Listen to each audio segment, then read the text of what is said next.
আগমুহূৰ্ততে নুৰুল হুদা কংগ্ৰেছৰ বিধায়ক এগৰাকীয়ে আমাৰ ডেপুটি স্পিকাৰ ডক্টৰ নুমল মমিন ডাঙৰীয়াক অত্যাচাৰ কৰিছে বা তেখেতক শাৰীৰিকভাৱে যিখিনি কষ্ট দিলে আঘাত দিলে সেই আঘাত আমাৰ অসমৰ প্ৰতিটো জনগোষ্ঠীয় লোকৰে আঘাতত মান হানি আমাক কষ্ট দিছে যিহেতুকে পবিত্ৰ সদনৰ ভিতৰতে সেইখিনি আমি কেতিয়াও সহ্য নকৰোঁ। কংগ্ৰেছৰ পৰা তেখেতে বিধায়ক হৈ আহিছে, এছেম্বলিত তেখেতে যিখিনি কৰণীয় কৰিব লাগিছিলে কিন্তু তেখেতে যিখিনি কৰিছে আমি কেতিয়াও সহ্য নকৰোঁ।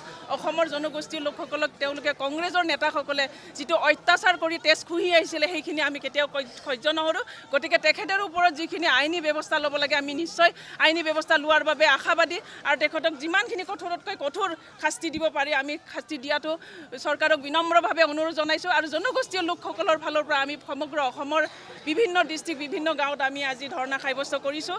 তেখেতক আমি পদত্যাগ কৰাৰ বাবে দাবী কৰিছোঁ। তেখেতে অতি শীঘ্ৰেই জনগোষ্ঠীয় লোকৰ আগত তেওঁ তাতে আঁঠুকাৰি কাণত ধৰি ক্ষমা খোজে, সেয়াই আমাৰ দাবী। আৰু তেখেতে এছেম্বলিৰ ভিতৰতো ক্ষমা খোজাটো আমি সদায় আশাবাদী আৰু তেখেতে ক্ষমা খুজিব লাগিব। আৰু তেখেতে যদি ক্ষমা খুজিব নোৱাৰে তেখেতে পদত্যাগ কৰক। জনগোষ্ঠীৰ লোকৰ পৰা তেখেতে সদায় বঞ্চিত হৈ থাকিব লাগিব। এটাই অনুৰোধ, অসমৰ প্ৰতিটো জনগোষ্ঠীৰ লোকে আমাৰ ডক্টৰ নুমল মমিন ডাঙৰীয়াক যাতে সমৰ্থন কৰি সকলোৱে কংগ্ৰেছৰ বিৰোধী কৰি ওলাই আহে তাকে আশা কৰিছোঁ। গতিকে আমি অসম চৰকাৰকো আহ্বান জনাম যে তেখেতক কঠোৰকৈ কঠোৰ যিমান পাৰে শাস্তি দিয়ক আৰু লগতে তেখেতৰ যিখিনি জনগোষ্ঠীয় লোকক শাস্তি দিলে তেওঁলোকৰ দণ্ডনীয় হিচাপত আমাৰ এট্ৰচিটি এমেণ্ডমেণ্ট হিচাপে যিখিনি ধাৰা লগাব লাগে সেই ধাৰাটো লগাব লাগে।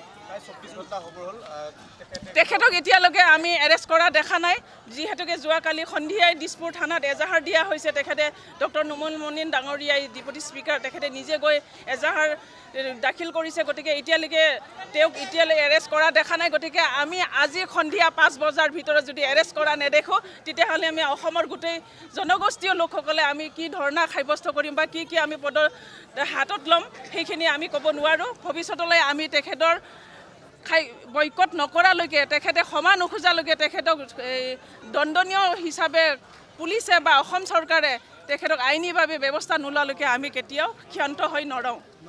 এইটো সম্পূৰ্ণ তেওঁ এটা সৰু বাচ্চা টাইপৰ এটা ফেচবুক লাইভত তেওঁ নিজে কৈ আছে ভিডিঅ' কৰি পেলাই।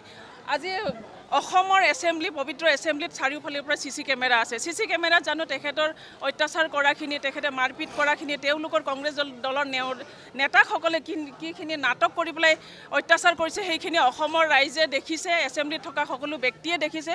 তেখেতে কোৰাণৰ পবিত্ৰ এটা কোৰাণক যদি তেওঁ মিছা সাব্যস্ত কৰি পেলাই শপত খাব বিচাৰিছে সম্পূৰ্ণ তেখেতৰ পাপ লাগিব। ধৰ্ম হিচাপত তেখেতে সেইটো ধৰ্মীয় এটা পুথিখনক শপত খোৱা কথাটো কোৱাটো নিশ্চয়কৈ নিজৰ গাত আৰু পাপ চপাই লৈছে। যিহেতুকে মুখ্যমন্ত্ৰী ডাঙৰীয়াই এইটো অনুৰোধ জনাইছে। মুখ্যমন্ত্ৰী ডাঙৰীয়াই যোৱাকালি কৈ দিছে যে CC কেমেৰা চোৱাৰ পিছত গোটেইখিনি তদন্ত কৰাৰ পিছত তেওঁলোকক নিশ্চয় শাস্তি দিব। আৰু CC কেমেৰাতকৈও অধিক আমাৰ তাতে ছিকিউৰিটি থাকে, ব্যক্তিসকলে থাকে, নেতাসকলে থাকে, সকলোৱে দেখিছে। গতিকে তেওঁলোকে ডাঠিকে ক'ব নোৱাৰে যে হাতত দুখ পাইছে, ডক্টৰে বিনা কাৰণত তেখেতক ট্ৰিটমেণ্ট কৰি পেলাই বেণ্ডেজ কৰিব নেকি। সেইটোতো নাটক নহয়। আমাৰ দলীয় বিষয়ববীয়াসকলে নেতাসকলে খবৰ ল'ব গৈছে, মেডিকেল কৰিছে তেখেতক। গতিকে সেইখিনি সকলো দেখাই দেখি আছে। তেওঁলোকে নাটকবাজি বাচ্চা টাইপৰ কৈ থাকি লাভ নাই। আৰু তেওঁলোকে ৰাইজৰ জনপ্ৰতিনিধি হৈ পবিত্ৰ সদনত আহি পেলাই সেই LP স্কুলৰ বাচ্চাও তেনেকুৱা মাৰামাৰি নালাগে, LP স্কুলৰ বাচ্চাও তেনেকুৱা আচৰণ নকৰে। গতিকে অসমৰ ৰাইজে দেখিছে তেওঁলোকে সহ্য কৰিব নোৱাৰি আমাৰ বিৰোধী কি কৰোঁ কি নকৰোঁ। গতিকে অন্তৰত থকা কথাখিনি প্ৰকাশ কৰিব নোৱাৰি হাতে কামে তেওঁলোকে মাৰপিট কৰিবলৈ, গুণ্ডাগিৰি কৰিবলৈ ঠাইটো এছেম্বলিটো কৰিবলৈ ধৰিছে। ডক্টৰে ট্ৰিটমেণ্ট কৰিছে, তেখেতে এজন নিজে ডক্টৰ। গতিকে সেই ট্ৰিটমেণ্টটো নাটক কৰিবলৈ কেতিয়াও এইটো মিছা হ'ব নোৱাৰে। তেওঁলোকে নিজেও জানে যে তেওঁ গাত আঘাত খানিছে, তেওঁৰ গাত পৰা তেজ ওলাইছে, বেণ্ডেজ কৰিব লগা এনেও হোৱা নাই। সেইটো নিশ্চয়কৈ অসমৰ ৰাইজে দেখিছে। সেইটো সম্পূৰ্ণ মিছা অভিযোগ তেওঁলোকে দিবই এতিয়া নিজে বাচিবৰ কাৰণে। গতিকে আমি নুৰুল হুদাক অনুৰোধ জনাইছোঁ তেখেতে পদত্যাগ কৰক। আৰু আৰক্ষী যিসকলে আমাৰ প্ৰশাসনৰ ব্যৱস্থাত আছে তেওঁলোকে যাতে DGP মহোদয়কো কৈছোঁ তেখেতক সোনকালে এৰেষ্ট কৰে যায়। তেখেতৰ ভুল বশতে যিটো হৈছিলে আমাৰ দলীয় হিচাপে তেখেতক যিখিনি কৰিব লাগে, যিখিনি ব্যৱস্থা ল'ব লাগে তেখেতক নিশ্চয়কৈ আমাৰ ইতিমধ্যে ক্ষমাও বিচাৰিছে। তেখেতক আমাৰ দলীয় নেতৃবৰ্গই তেখেতক যি নিৰ্দেশনা দিছে সেই নিৰ্দেশনা তেওঁ মানিও চলিছে। কিন্তু তেওঁলোকৰ দলীয় বিষয়ববীয়া তেওঁলোকক দাঙিহে লৈছে। এইটোতো কংগ্ৰেছৰ কালচাৰে হয়। তেওঁলোকক কংগ্ৰেছৰ কালচাৰ হিচাপে যিটো কৰিব লাগে সেইটো তেওঁলোকক আগবঢ়াই দি আছে। এতিয়া চাওক হাতটো ভঙা নাই নহয়। আমি নিজেও জানো কিবা এটা হাতত আঁচুৰি গ'লে কাটিলে আমি নিজেও সেই হাত ব্যৱহাৰ কৰিব পাৰি। হাৰ্ডি যেতিয়া ভাঙিব তেতিয়াহে ব্যৱহাৰ কৰিব নোৱাৰে। গতিকে সেইটো বিভিন্ন ধৰণৰ নিম্নমানৰ পইণ্টবিলাক তেওঁলোকে ওলাবই। সেইটো নিশ্চয় চাব, এইটো আমাৰ মুখ্যমন্ত্ৰী ডাঙৰীয়াই অৰ্ডাৰ দি দিছে। এতিয়া এইটো আমি নিশ্চিন্ত মনে আছে যে আমি সকলোৱে দেখিছোঁ, বেলেগ বেলেগ ভিডিঅ' ফুটেজতো আমি দেখিছোঁ তেওঁলোকে আক্ৰমণ কৰিছে। সকলোকে যোৱাকালিৰ ইনচিডেণ্টক আমি সঁচাকৈয়ে দুখিত যে পবিত্ৰ সদন, পবিত্ৰ বিধানসভাৰ মজিয়াত যি ফিজিকেল এটাক, তো ফিজিকেল এটাকটো সঁচাকৈয়ে দুৰ্ভাগ্যজনক ঘটনা। আৰু এই ঘটনাটো ঘটিল মানে এইটো কথা উল্লেখ কৰিব লাগিব যে কেতিয়াবা সদনৰ মজিয়াত কথাৰ কটাকটি হ'ব পাৰে, কিন্তু বিতৰ্ক হ'ব পাৰে, কিন্তু এইটোৰ পিছত এনেকুৱা পৰ্যায় পোৱাটো সঁচাকৈ দুখজনক কথা যে এজন উপাধ্যক্ষক, আমাৰ জনজাতি জনগোষ্ঠীৰ জনজাতি ব্যক্তি এজনক, জনজাতিৰ প্ৰতিনিধি এজনক ফিজিকেল টৰ্চাৰ কৰিব যোৱাটো সঁচাকৈয়ে সদনৰ মজিয়াত, বিধানসভাৰ মজিয়াত আজি এইটো প্ৰথম ঘটনা।